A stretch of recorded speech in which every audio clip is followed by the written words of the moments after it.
திருச்சி கிழக்கு தொகுதி.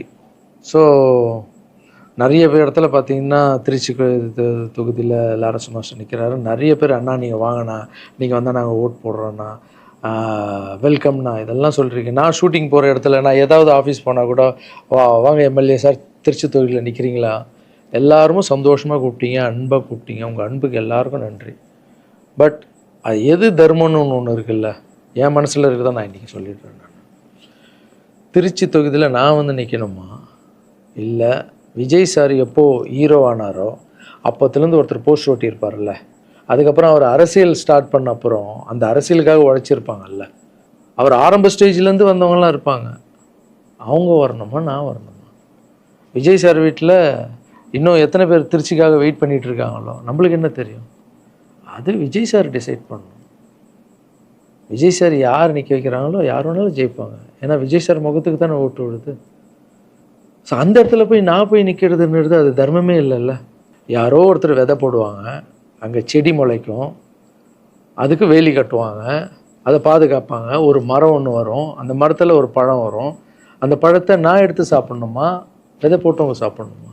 ஒரு வேளை நம்ம போய் சேரணுன்னா எப்படி தெரியுமா சேரணும்? ஃபஸ்ட்டு உறுப்பினராக போய் சேரணும். உறுப்பினராக சேர்ந்து அந்த கட்சிக்காக 3 வருஷம் உழைக்கணும், 4 வருஷம் உழைக்கணும்.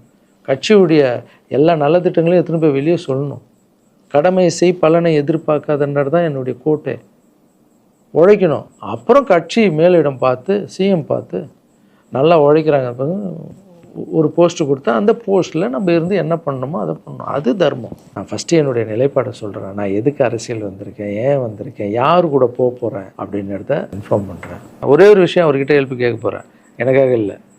எப்படி நம்ம ஹெல்ப் கேட்க போகிறேன்? கலைஞர் ஐயா இருந்தார், அவர் இருக்கும்போது நான் ஒரு சில குழந்தைங்கிட்ட ஆப்ரேஷனுக்கெலாம் ஹெல்ப் கேட்டேன், அவரும் பண்ணார்.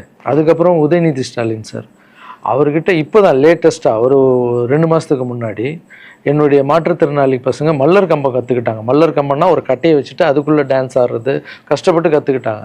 அவங்களுக்கு ஷோஸ் எல்லாம் வேணும்னு அவர் நம்பர் என்கிட்ட இல்லை, கேட்டு வாங்கி ஒரு வீடியோ அனுப்பிவிட்டேன், அவ்வளோதான். அவர் என்ன பண்ணார்னா ஸ்டாலின் சார் சிஎம் சாருக்கு இதை அனுப்பி கேட்டு ஒரு வாரத்தில் சிஎம் சார் முன்னாடி ஆட வச்சுட்டாங்க. ஸோ அவங்கெல்லாம் அப்படி பண்ணியிருக்காங்க. அப்புறம் அன்புமணி ராமதாஸ் சார் பண்ணியிருக்காரு.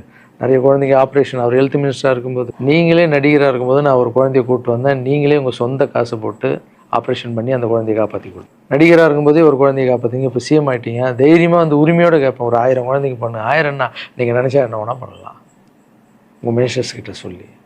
அது உரிமையோடு வந்து நான் போய் கேட்குறதில்ல, நியாயம் இருக்குது. அது சிஎம் பண்ணும்போது அதை வெளியே வந்து சிஎம் எனக்காக என் நண்பர் வந்து இத்தனை ஆப்ரேஷன் பண்ணார், இத்தனை குழந்தைங்க இந்த ஹெல்ப் பண்ணாருன்னு அப்போ பெருமையாக சொல்லிக்கலாம். நம்ம அதுக்குன்னு ஃபீல் பண்ணுறாதீங்க, அண்ணன் அரசியலுக்கு வரமாட்டார் போல். திருச்சி கிழக்கில் தான் நிற்கலன்னு சொன்னேன், அதுதான் தர்மம் இல்லைன்னு சொன்னேன், வேறு எங்கேயும் நிற்கலன்னு சொல்லல. நிற்போம் பொறுமையாக, அடி மேலே அடி எடுத்து வச்சு அவசரப்பட்டு என்ன இது சீக்கிரம் வாங்கலாம் அப்படின்னு சொல்கிறேன். என்ன காய்கறி கடையாக போய் வாங்குறதுக்கு?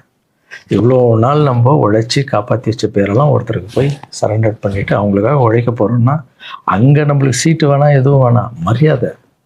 எங்கே நம்மளுக்கு மரியாதை நல்லா கிடைக்குதோ, யார் கூட போய் சேர்ந்தால் மக்களுக்கு நல்லது நடக்குமோ எல்லாம் திங்க் பண்ணி அழகாக பண்ணுவோம். ஏதோ ஈஸியாக கிடைக்குதுன்னு எம்எல்ஏ சீட்டில் வந்து உட்காந்துக்கிட்டு, இல்லை மினிஸ்டர் சீட்டில் உட்காந்துட்டு பதவி அனுபவிக்கிறதுக்காக வருவானா, என் சுயநலத்துக்காக வரேன்னா, இல்லை மக்கள் பின்னாடி வந்து நிற்கிறேன்னா, மக்கள் பிரச்சனைக்காக நான் வரேன். மக்கள் பிரச்சனைக்கு வர்றது தானே இங்கே கரெக்டான ஒரு விஷயம். செய்திகளை உடனுக்குடன் தெரிந்து கொள்ள கீழ்கண்ட கேபிள் மற்றும் டிடிஹெச் நெட்வொர்க்குகளில் எம்நாடு செய்தி தொலைக்காட்சியை காணுங்கள். பாதகம் செய்பவரை கண்டால் நாம் பயம் கொள்ளலாகாது பாப்பா. மோதி மிதித்து விடு பாப்பா, அவர் முகத்தில் உமிழ்ந்து விடு பாப்பா. அண்மை செய்திகளை உடனுக்குடன் தெரிந்து கொள்ள இணைந்திருங்கள் எம்நாடு தொலைக்காட்சியுடன்.